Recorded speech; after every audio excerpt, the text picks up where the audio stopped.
Hey everyone, and welcome back to Fine Print. This is your host, Shreya Deo, and today we're starting our new season, Fireside Chats, where we interview individuals who are passionate about history and current affairs. On today's episode, we have Shreya Mehta, an incoming high school senior who is here to join us in our conversation about the US education system in relation to politics.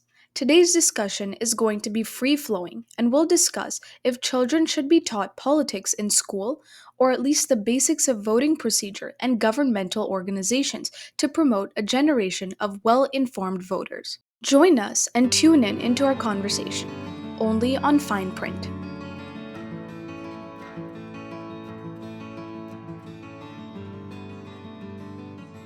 Okay, so we're gonna start with the first question, and then we'll move forward as the conversation goes along. So we're gonna start off with our first question, which is what our whole podcast is about. So do you think children should be taught politics in schools? If yes, what age group? And then if not, what's your reasoning behind that?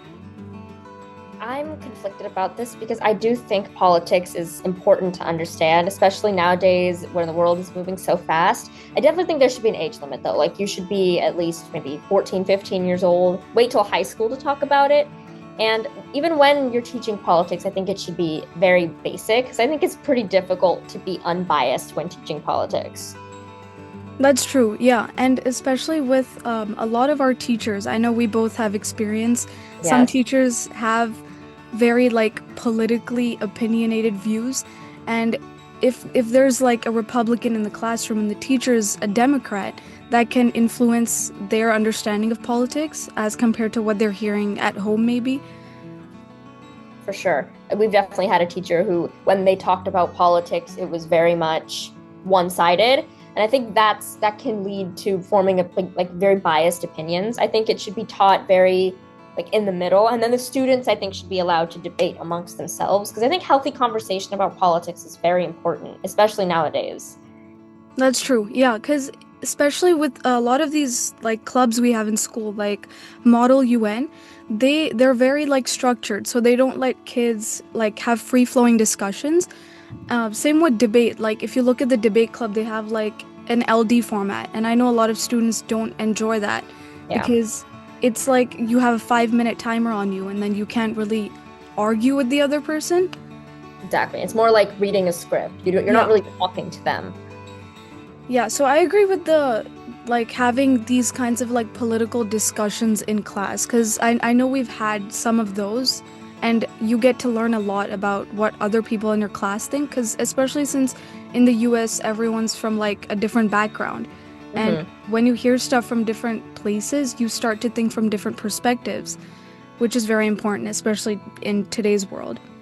And we need to stop making politics so taboo because I think talking about it like in a big group of people is considered a no, and I think it could be really beneficial because some people are raised with parents who are either very conservative or very liberal, and you don't really see the other side a lot. I mean, we live in a place where like politics are pretty talked about, but like especially in like rural areas, I think they should definitely talk about it more. Yeah, definitely. And also ensuring that everything remains like respectful because a lot of students they're very opinionated, and Hmm. it's not necessarily their opinion, it's more so their parents. And then they come into schools and they attack other students' opinions who are actually probably more well read than they are. And I think that also kind of makes it more taboo, like you were saying.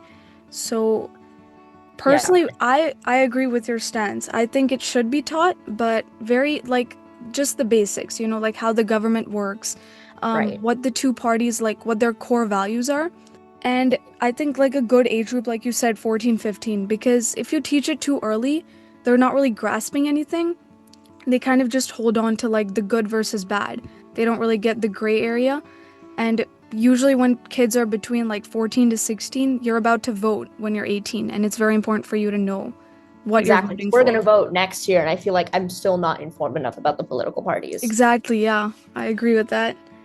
Yeah, and especially because like the internet is so untrustable when it comes to politics. It's like all these different news channels say so many different things, and I just don't know what's correct anymore. I don't know what a bill does because CNN will say it's one thing and Fox News will say it's something else, and I don't know where to get accurate information. So I think school could be a really good place for that. Yeah, because most of these news channels, they're either leaning Democrat or leaning Republican, Yeah, or when they say they're neutral, you can very obviously tell that they're not, and that's influencing a lot of kids into thinking. I mean, even the maps are like messed up sometimes because they're like taking one side over the other, and exactly. it's hard to tell what news is like accurate and what news is just propaganda from one party over the other. Exactly. And I feel like I know a lot about political parties back in the day, but I don't know a lot about it now. I think history classes really prioritize the past over the present, which I Yeah. get, but at the same time, like I want to know about today. Yeah, that's true because it's definitely more it's very useful to know how political parties were before, but especially with that switch we saw where like we have more Republicans in the South now and Democrats in the North. You Yeah. can't really base your opinion on what you studied in history because things are not like that at all now. Especially now, it's not even just north and south. It's like the cities are usually more blue and like the rural areas are more red. It's not even north and south anymore. And it's Exactly, just yeah. gets so confusing. All right, so for our second question, do you think current history teachers are certified to teach politics, or do you think that invites unintentional bias towards one political party over the other? I think that it's better to have politics taught by just a normal person. Of course, I think no matter who teaches it, if there's going to be some bias just because of the way things are. But I think having a normal person who's not like a professional teach you about politics could really put some humanity into it. And like I said, like just teach like what are the parties? That's it. No, and then allow the students to talk about it. Participate in the conversation without giving your own opinions because teachers are like role models for students. So if they have a certain opinion, we tend to mirror that opinion. So I think that you could have certified teachers, but I think it might almost be better to not. That's true, because the more certified they are, you don't know what that means they're more opinionated on one side over the other. So it's Exactly. not necessarily neutral versus I also think kind of what you were saying, if a teacher is going up in front of the class and they're spending like 45 minutes just reading off of a slide, like, oh, this is the Republican Party, this is the Democrat Party, students aren't really getting an opportunity to make their own opinions. They're kind of Mm-hmm. just learning like the bookish terms. And then when they actually go to vote, they're like, I don't know which one I lean more towards, which is a very big problem because what I've been hearing from people, they're saying, I don't know which one to vote for, so I didn't go vote. And Yeah, that's a problem. exactly, because your vote is very important. And a lot of people, they think, oh, I'm voting this in a state that doesn't vote the same as me, so my vote doesn't count, which isn't true. Exactly. And I think politics are very tied to your own personal values. So just teaching it off the slide won't work. You also have to have active discussions about it with other people. I think that's the only way to truly learn politics. Yeah. And especially because a lot of students, they're like second generation immigrants or first generation immigrants, they bring their own opinions into the classroom versus if you just hear the teacher say something, you're not really gonna grasp what that political party has to offer to multiple groups. You're just kind of getting like what's the teacher getting out of it versus what are the students actually getting out of it, which is what you'd actually want to learn. Exactly. So, if you had to get a professional to come and teach a standalone politics class or government class, do you think it should be a political science major, or I know you mentioned it should just be like a normal person? Which side are you taking on that? I think a poli sci major could be good. What I don't think is good is like a very advanced person that studied politics. I think poli sci is very like in the middle. I think that could be like a good person to teach the class. Yeah. And do you think there should be any like special training they should go through just to kind of assess if they're too biased or if they're going to tell the kids something like very radical? Or do you think the current like Texas education system, for example, do you think that's training these teachers well? See, I think that if we have a specific like politics class, I think that's a great idea because I definitely think history prioritizes the past a lot. Like all the stuff that's happened in the past 20 years, I don't even know a lot of it. And I think like a politics class could definitely help with that. But I also think that that could lead to a lot of corruption because like in our schools, they definitely hire someone more Democratic, whereas in like the rural schools, they'd hire someone more Republican. So I think that could also lead to some level of like brainwashing, which is just, I mean, unavoidable because we're all human. But I wish there was just an unbiased way to have someone who's just completely in the middle to teach this class. Yeah, and someone in the middle that's it's ideal, but it's really hard to get. Very, Kind very of like difficult. what you said. Like even if you tell the government and if you say each city has to have a teacher that's appointed by the government to teach politics. Well, if the government is currently Republican or Democrat, they're obviously going to put in the people that think the same as them in those Sure. positions. You So know, there's no way you can get rid of that. crazy idea. What if they have one of each? Like one Democrat, one Republican, and they both teach it? I was actually thinking about that, like guest speakers, and then let them like debate in front of the students maybe. Right? That could be so cool. And it would be like an open class, where students can maybe take notes on what each side is saying. That way they're hearing both perspectives, and then they're also making their opinion, and they have an Maybe, opportunity to talk to both. yeah, and maybe it shouldn't count for a grade. Maybe it'd just be one of those classes that you learn it. Yeah, please That not you for a have grade. and you have to take it, and it's just like recent history. Like, what did Obama do? What did Bill Clinton do? Because I feel like history often just stops like in like 1995, and we never go past then. Yeah, like the last unit of A Push was just they briefed from Ronald Reagan to Donald Trump in one unit, which was like a week Yeah. and a half. And there was no specifics like at all. It was just basic, like, oh, he's a Republican, he's a Democrat. That's it. Yeah, and that way we're so confused because, like you said, we're going to be voting next year. We know so much about like Alexander Hamilton and George Washington, and we don't know about our own president right now. Like, I couldn't honestly tell you what Trump did in his first term. I don't know because no one taught me. Yeah, and I think that's the important stuff you should be teaching. Exactly. I just wish like we need a modern politics class, like a modern history, not like 1700s, like just the past 20 years. So much happened. Yeah. I think you have a whole class, maybe like a semester class to just cover all of that. Mm-hmm. Do you think students would take interest in that, or do you think it's just us? I think they would because I know that like even when I'm talking with my friends, politics almost always comes up. I think having a class dedicated to that could have more educated people and people would have fun. People like talking about politics. Yeah. Especially because, like, today's youth, they're very involved in, like, these kinds of organizations that are, like, activism and human rights as compared to the youth beforehand, Right. which is why I think it's important for us to be especially informed because there's a lot of kids who are hearing news from, like, 5 different sources, including their parents, their teachers, and, like, news reports. They're going out here and they're voting, and then you ask them, oh, why did you vote for this candidate? They don't have one solid reason. Exactly. Like most people probably couldn't name one thing that Kamala Harris or Trump plan to do, like an actual specific bill. Exactly. Because they don't even talk about that in their debates either. They're just insulting the other person. And it's just, I think what politics has become, I think having a class just like teaching the youth of America what politics are could really improve it for the future too. Just like when we vote, we'll vote from an educated standpoint, not just from an emotional standpoint. Yeah. And also, like, with these forms of social media, like Instagram, for example, you like one video that's praising Kamala Harris, that's all that shows up on your feed Exactly. for the It's like a next filter 10 bubble. days. Exactly. Like, maybe I agree with one thing she said. That doesn't mean I 100% would vote for her. But now that's all I'm being fed because that's how the algorithm is.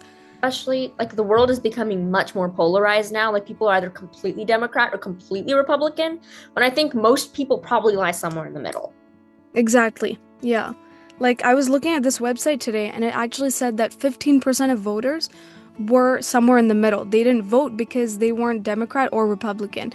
And 15% of the country is a lot, and that could have definitely changed where the Yeah. election would have went. And also, if the debate between Kamala Harris and Donald Trump last year, I remember, unless you watched the full debate, which probably wasn't even that useful, Right. if you were on TikTok and you watched like 2 clips, the only clip most people saw was the dogs and the cats one. Yeah, the dogs and the cats. A lot of edits. They're not even taking it seriously. Exactly. Which I mean, I get like teasing, making jokes and stuff. It's not bad, but we also have to learn, you know? Yeah. Okay, so this is kind of a long question, so just bear with me. All right. So if you were pro to teaching politics in schools throughout this interview, how would you ensure that material is being taught to students while simultaneously keeping the environment respectful? And if you were anti-teach politics in schools, as a student yourself, how do you think parents should teach politics to their children while ensuring that their own beliefs are kept separate? I think having parents teach their, like, not be biased while teaching their kids is absolutely impossible because you see your parents, you see how they act. They're going to teach you to lean a certain way. That's just how it is. I mean, for us, I think it might just be different because our parents are immigrants and they didn't really know much about American politics. So I feel like I was able to form my own opinion just because like they were getting used to the climate. But I think it's almost impossible to not teach your children what you believe, which is why I think this school class could be so helpful because parents can't be unbiased, teachers can't be. Yeah. And in a situation where like maybe the child was being homeschooled and the parents were completely responsible for what they were putting into their child's head, how do you think they could ensure that their opinions weren't affecting their child's? I think they could definitely like how we watch CNN 10 every day, maybe like when you're in the house watching news, show a bunch of different news programs and teach them what happened as it happened, not what you think happened, why this is bad, why this is good. Because like you said, like a lot of history is in the past, and if you teach that unbiasedly, you'll get into a habit of teaching it unbiasedly. And when you get to the present, it'll be easier for you to not like just say what happened as it happened. No opinions, kind of like I know it's difficult, but I think it is possible if you're doing homeschool. Yeah. And maybe if a parent is heavily leaning towards one political party over the other, they should maybe take a step back and say, I'm not going to be the one that's telling you what direction to go in, but I'm going to give you resources that are both pro-Democrat, pro-Republican, and I'm going to provide both to you, and we can have open discussions, and then I want you to come to a decision on what you think. Yes, I think that's something that a lot of parents don't do. They don't have open discussions with their kids about politics. I know in my house, me and my dad are always going back and forth. Like even in India, when I went this time, we were going back and forth. I think that is very healthy, and that really helps you form opinions. I think families that like prohibit talks about politics at all costs, that is what causes and like misinformation. And just having open discussions in the house, that's where it starts. So you can take those healthy, like you should be able to live with both. A Democrat should be able to be friends with a Republican. I strongly believe that. And I think nowadays that's becoming more rare just because people don't talk about it anymore. But the more you talk about it, the more comfortable you become because you're human first at the end of the day. Definitely. And if you, like, for these parents who are maybe brainwashing their kids into believing that, oh, I voted for Kamala Harris, so you should vote for Kamala Harris. And then the kid goes out, votes for Kamala Harris. And then, like I said, you ask them why, and they say, oh, my family's Democrat, which is why I voted Democrat. But what people don't realize is different generations are faced with different problems, and different candidates can offer solutions to those problems. So maybe our parents, maybe they voted more conservative than us. Usually the youth is more liberal, but because a lot of the youth is being influenced by their parents, a lot of children are also voting conservative, which it just kind of warps what the country truly believes, because the way people vote doesn't really reflect what they actually believe on the inside. Yeah, for sure. I think, of course, parents always kind of brainwash their kids. That's just kind of how it is. But I think having these discussions like with your friends and even like on the internet, looking at different perspectives, that can really like build a more healthy relationship that you have with politics. And actually, I heard a statistic recently that like the youth of today, like the boys are more conservative while the girls are more liberal, and it's becoming more polarizing. And I think that's just because of the end, like the war that's happening on social media. You see like Democrats and Republicans, they're always fighting, there's always mean words, it's never a respectful conversation. So I think having that respectful conversation in school can be a really good way to improve the culture on social media too, because people can't talk about it, so therefore they get really emotional about it, and then when they talk about it on social media, they're saying bad words. But just talking about it respectfully can really improve our political culture in the United States. And I think respect is the key word there. If you don't respect the other candidate, that just makes you look bad. It doesn't make the other person look bad. I remember like during when Obama was running against Mitt Romney and that other guy, like they were so respectful towards each other. Like when Obama's candidate was being yelled at, or like no, they were like insulting the other candidate, and Obama was like, no, he's a good man. That's just so rare nowadays. Like Trump and Kamala, that wasn't the case. Trump and Biden, that wasn't the case.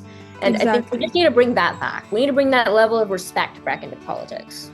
Because when both sides are like truly respecting each other, that kind of shows that they're actually upholding that statement that they both have a common goal. Because nowadays, what people think is that one political party is for the benefit of the US and the other one is gonna like ruin the US. Exactly. Whereas earlier, because both candidates did maybe agree with each other on like one or two things, the public who was actually watching these debates, they would actually be able to believe the fact that both candidates were doing something for the benefit of the US, which you can't really see anymore. Exactly. Both parties nowadays use fear as their tactic. They say, oh, if they get elected, they're going to destroy the country. And that just creates so much fear, so much chaos, and just such a like disarray in the world of politics. But back in the day, it was like, oh, yeah, you should vote for me. But if the other guy gets elected, the country will be fine because we both have the country as our top priority. That really needs to come back into politics. And I hope as our generation gets older and we have presidents that, run for like candidates that run for president, our political debates are more respectful than what's going on right now. Yeah, definitely. Okay, so for our next question, what are key factors that need to be taught to students to ensure that they are well-informed voters? So like we said before, I think you definitely need to teach them, like, the past is a very important thing to teach, like, because I think the past is the only evidence we have for what certain policies do. Like, I remember when we were learning about Reagan and his Reaganomics thing, I was like, okay, so Reaganomics had this effect on the country, so Trump's policies will probably have this effect on the country. And I think looking at those past examples is a very good way to, like, look at bills nowadays. Like, look at it through the lens of the past. What has happened as a result of a similar bill in the past? And teaching those to the students and just like making that active connection. Because I think usually you learn those two things separately, but if you learn it together, like learning how, oh, Alexander Hamilton did this, similar to how Obama did this, and just connecting those can really make it easier for people to understand how politics work and what effects they have. Also, I think you need to understand your own personal values. That can't be taught. That has to be just come from inside you. You have to recognize, oh, what do you value? Do you value religion? Do you value healthcare? Do you value, well-being of people? What is your top priority when you're voting? And it's a very personal process. So I don't think schools should brainwash their students, be like, oh, do this in this way. But they should teach you how to think instead of teaching you what to do. If that makes sense. Kind of like show them the path, but don't walk down with them on the path. Yeah. Some of the factors that I think are very important for this. I know a lot of students, they say, oh, I'm not very involved in politics, or I'm not political. And personally, I don't think there's any such thing as not being involved, because we're all ultimately dragged into this. Whether you like Donald Trump, whether you like Kamala Harris, both candidates, one of them is eventually going to be president, as we have today, and one of them is directly influencing the way you move around and the way you're interacting with your community. So even if you don't have a clearly stated political opinion, I do think it's very important to be well read from both sides. So just because you think that the president isn't directly affecting you doesn't mean that that's actually the case, because more often than not that is. Yeah, and definitely I think we should also teach students to be more involved in local elections, because the president is one thing, but that doesn't affect your life nearly as much as like your governor or your mayor. I think those people have the most like direct influence on your life, and teaching students the importance of that can really be helpful. Yeah. Also, I'm not sure if we're going to learn it next year, like about in government and stuff, but I really think when students are like the youngest of the young, we need to teach them how the government works. How does the electoral college system work? Where did it come from? How does Texas have a Senate? Does Texas have a House of Representatives? How many representatives do we have? How many senators do we have? Like, what do they do? We really need to focus more on local politics and just teach students from very young age how it works. So I feel like I still don't really understand how the government works. I understand the Supreme Court, legislative, executive, like on a national level, but I don't know how the Texas government works. Like you learn when you're in like elementary, you're like, oh, this is the legislative, this is the judicial, this is the executive. Yeah. But a lot of us haven't even seen how those buildings look, let alone know what they do. And maybe get us more involved into how the government is working in relation to its people, because that affects us on a day-to-day basis as compared to what the president is doing. Exactly. And especially even in within the district, they have all these town hall meetings where they talk about issues. Like when they were changing the rank system, they had a whole town hall meeting about it and nobody knew about it. we really need to be more aware of this. And I think schools are a great place to increase that awareness, because like when we learn to participate in like the very local level of the government, it can make it much easier for us to participate in the higher level of government. And it also kind of promotes children from a younger age to also be more involved because, like you said, with the town hall meeting, they have to ask for volunteers and then they have like two that show up representing the whole student body, which I don't Exactly. think is a very good representation of us because I know in the hallways I'll hear people complaining about something or the other that could be fixed if they volunteered to go and speak up. But the problem is we don't encourage that enough in our schools, which is why a lot of people don't want to speak up. Exactly. And also, like, those town hall meetings are almost entirely filled with parents. Yeah. Parents who don't know what the day to day is like at schools. Like, when the ranks were changing, it was the parents that really advocated for that. And they didn't really even, like, there were not enough students there to advocate for what we wanted. Yeah, because parents, I mean, at the end of the day, you tell your parents something that's more filtered than what you actually believe, which is Mm-hmm. a lot more like heavily opinionated. And if you're not represented enough, that change isn't ever going to come. And then you can keep complaining about it. But the fact is that no one ever volunteered to go and speak up there. So I have a question for you actually, since like when we've been talking about how we teach politics in like history classes. But what do you think about incorporating politics into like science classes and math classes? Because I think like my physics teacher was teaching us, there's definitely some political conversations that come up. Do you think that those should be more avoided in those types of classes, or should we also like talk about those in relation to other subjects? So I know politics does affect, apart from social studies, definitely science is very affected by politics. Kind of because, like, math is very black and white. You can't really argue about certain things. Yeah. But science, a lot of people don't believe certain things. Like, I remember we learned in APUSH about that Scopes monkey trial where they couldn't Yeah. teach evolution in schools because some people said it was too religious to be touched, and then some people said that this is very important because this is the truth.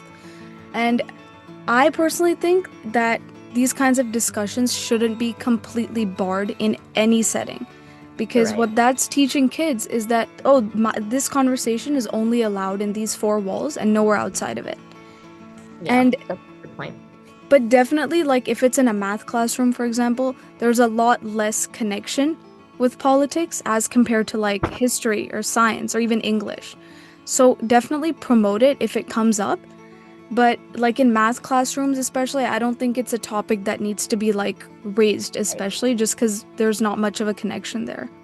And science, I remember when I was learning about evolution in freshman year, my teacher was like, "Oh yeah, like the Christians don't believe in this. I have a hard time believing it, but I'm going to teach it to you anyway." And I think there could have been a discussion there, but instead it was kind of like left untalked about. Yeah, they kind of just quickly move past it so no one would really question it. Yeah, I think definitely in science. Maybe I think you're right about math. Like, there's no reason to talk about politics and math, but it really does affect science, especially with all this grant stuff that's happening nowadays. Like, science is the key to understanding politics, I think. Yeah. Okay, so we're gonna start the rapid fire round now. So go rapid fire speed. All right, all right.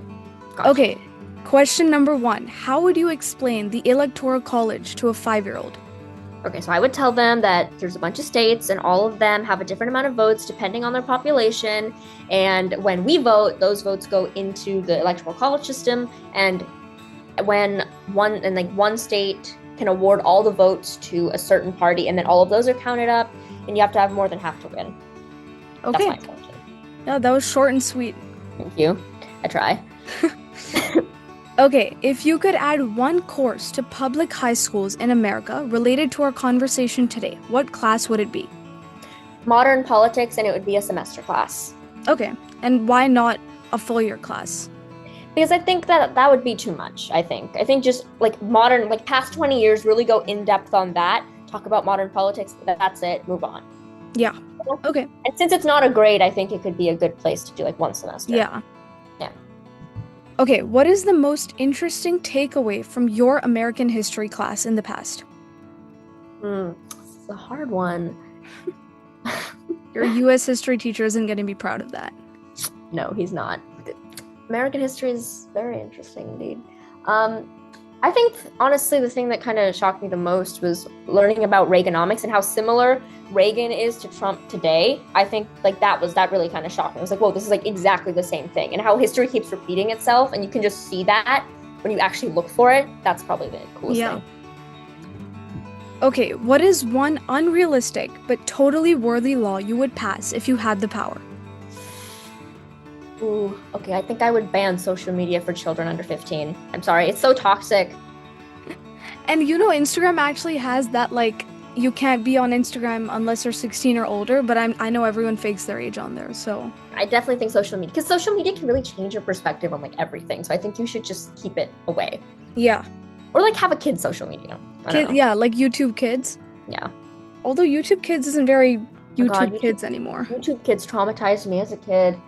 So stuff like that actually that does really affect, and Yeah, kids, they're so easily like you can just change their opinion on something.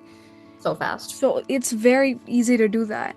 Yeah, they should have more vetting for YouTube Kids for sure. Yeah. Okay, finish the sentence. History classes would be more appreciated by students if. They were allowed to be part of the conversation and really have a conversation instead of a lecture. Yeah. Cuz I know students, it's not the most engaging class. I will agree, because you're just sitting there and you're learning these like bullet Dates. pointed facts, and that's not how history ever went down. I think debating about it could be more fun. Yes. Okay, which founding father, George Washington, Thomas Jefferson, Alexander Hamilton, John Adams, or Benjamin Franklin, would you want as your teacher, and why? I want Jefferson and Hamilton both, and I want them to just be fighting in front of the classroom and I'm just listening. Hamilton Part 2. Yes. Okay, which of the following historical figures, Henry Clay, Marie Curie, Indira Gandhi, Benito Mussolini, or Franklin D. Roosevelt, would thrive in 2025? Hmm. I think Henry Clay would not thrive because he's always trying to compromise, and people just don't really want to do that anymore. Marie Curie, I think her research would be banned because it was so much radiation. She died of cancer. So I think Indira Gandhi is honestly pretty modern considering, so she might fare pretty well. Mussolini, honestly, he might thrive. I don't want him to, but I feel like he could really convince people of things. Except not in Italy. I think Mussolini would thrive maybe in America. Yeah. You know? And FDR, I don't know. I don't think he would. I think, again, even he is too much of a compromiser. He's trying to meet people in the middle, and they just don't want to do that anymore. So Yeah. I don't think he would thrive. So I think Indira Gandhi and Mussolini would thrive. Like Clay and Roosevelt, they're actually like a power duo, but they're not Yeah. very powerful in 2025. Yeah, because I think they'd be canceled pretty fast. Yeah. Okay, so now you're gonna build your own historical figure. I'm gonna give you a scenario, and then I'm gonna ask you different questions on like how you're gonna build this historical figure who you think could tackle this problem. All right. Okay, so you're the ruler of a large empire with various ethnicities living under your rule. There is regional conflict ensuing under your rule, and sparring is quite frequent amongst the various ethnicities present. No. Seeing this regional tension, neighboring empires are looking to seize the opportunity to invade your empire, and it's only a matter of time before they do.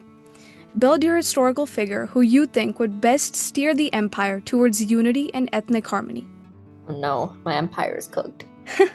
Okay, so first question, what region would you want this problem to be in? So think strategy-wise. Like if you had to escape, you probably want like water routes around you or something. So you want me to the region where the problem is in? Yes. Okay. Yeah, I think Oceania could be a pretty great place for it to be because I could just, run away and never see them again. Escape to the Hawaiian Islands. Yes, escape. I could just go over to America real quick, go to South America. It's not a long boat ride. And totally not die on the journey there. No, I'm a very good sailor. Don't you know that? Okay, so what personality would you want your historical figure to have? Would you want them to be calm and composed, vigilant and determined, strategic and diplomatic, or charismatic and eager? Okay, so hear me out. I think since all these ethnicities are beefing right now, I think the best way to fix them is by uniting them. And who united people the best? Hitler. Okay? Hear me out. I think a Hitler-type personality without being, downright evil. You know what I mean? So you want his ability to Unite attract a people, large crowd, but not be an evil psychopath. but not be Hitler, basically. Yeah. Yeah. Hitler without the Hitler. Yeah. That's the kind of personality I want. Okay. Okay. Okay. Whose leadership would you want? Abraham Lincoln, Simone Bolivar, Ashoka, Queen Elizabeth, or Akbar? I feel like Simone Bolivar. Low-key, like I already said, Hitler, but like with some Simone Bolivar sprinkled in. Sprinkled in there. Sprinkled in there. Okay, last one. Whose charisma would you want? Mahatma Gandhi, FDR, Julius Caesar, Alexander the Great, or Susan B. Anthony? Alexander the Great, 100%. That guy was charismatic. Very charismatic. Very charismatic. I mean, he's got the Great right behind his And I name. mean, he went all different places in the world and like made friends with everybody. That's what I need for this ethnic crisis. You think you're escaping? Oh, I'm getting out of there. I'm gonna unleash Hitler on my people and then run away. You're not a very good politician. What do you mean? This is my empire and I'm eating right now. Okay, so that's it for our interview today. Okay. Thank you for coming. You're welcome. How did you like the experience? It was amazing. I love talking about things that could happen in our world, and I love escaping. And sprinkling Simone Bolivar. Yes, absolutely. And the rapid fire was great. It was very rapid. Very rapid, indeed. Yes.